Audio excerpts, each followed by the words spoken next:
ইউএসের বিপক্ষে মোহাম্মদ আমির দারুণ বোলিংই করেছিলেন শুরুতে। সুপার ওভারে গিয়ে কি হলো তা নিয়ে অনেকের প্রশ্ন। মোহাম্মদ হাফিজ তো সোজাসুজি বলেছেন, সুপার ওভারে বোলিংয়ে মোহাম্মদ আমির কেন? পিটিভির গেম অন হ্যাঁ অনুষ্ঠানে অংশ নিয়ে আমিরের বোলিং নিয়েই শুধু না, সুপার ওভারে ফখর জামানের ব্যাটিং না করা নিয়েও হাফিজ প্রশ্ন তুলেছেন। পাকিস্তানের সাবেক এই ব্যাটারের মন্তব্য হলো, এক ম্যাচেই 2 বার হেরেছে পাকিস্তান। অনুষ্ঠানে হাফিজের সঙ্গে শোয়েব আখতার আর ইউনিস খানও ছিলেন। তাদের দিকে তাকিয়েই হাফিজ বলেন, আমিরকে কেন বোলিংয়ে আনা উচিত হয়নি বাবরের। আপনার হাতে 4 জন পেসার আছে। শেষ ওভার বা সুপার ওভারে আপনি কার হাতে বল তুলে দেবেন? এই মুহূর্তে আমার প্রথম পছন্দ নাসিম শাহ, দ্বিতীয় পছন্দ শাহিন শাহ।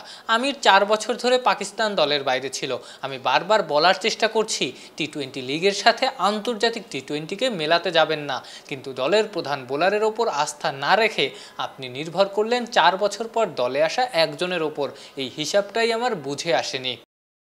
অনুষ্ঠানে উপস্থিত ইউনিস খান কিংবা শোয়েব আখতার দুজনের কেউই দ্বিমত পোষণ করেননি। তবে দুজনেরই প্রথম পছন্দ ছিলেন শাহিন শাহ আফ্রিদি, অন্যজন হারিস রউফ। এ তো গেল বোলিংয়ের গল্প। সুপার ওভারে পাকিস্তানের ব্যাটারদের পাঠানোর পরিকল্পনা নিয়েও সমালোচনা করেছেন মোহাম্মদ হাফিজ। ফখর জামান থাকতে স্ট্রাইকে কেন ইফতিকার, সেটাই বুঝে উঠতে পারছেন না তিনি। এবার ব্যাটিংয়ের কথায় আসি।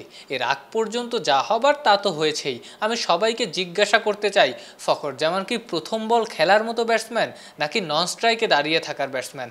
আপনি দেখছেন বাঁহাতি পেসার বোলিংয়ে যে ওয়াইড ইয়র্কার করে বল বের করে নিতে চাইবে, এ সময় ডানহাতি ব্যাটসম্যান করবেটা কি? এটাই তো বিতর্কিত সিদ্ধান্ত। নিশ্চিন্তে খান স্বাস্থ্যকর অল টাইম পান, অল টাইম হেলদি লাইফ। ইউএসের মতো দলের বিপক্ষে হার, কারণ বা সমস্যা যাই হোক না কেন, বাবরের দলকে সমালোচনা তো শুনতেই হবে, এটাই নিয়তি। উৎস মাহমুদ, অলরাউন্ডার।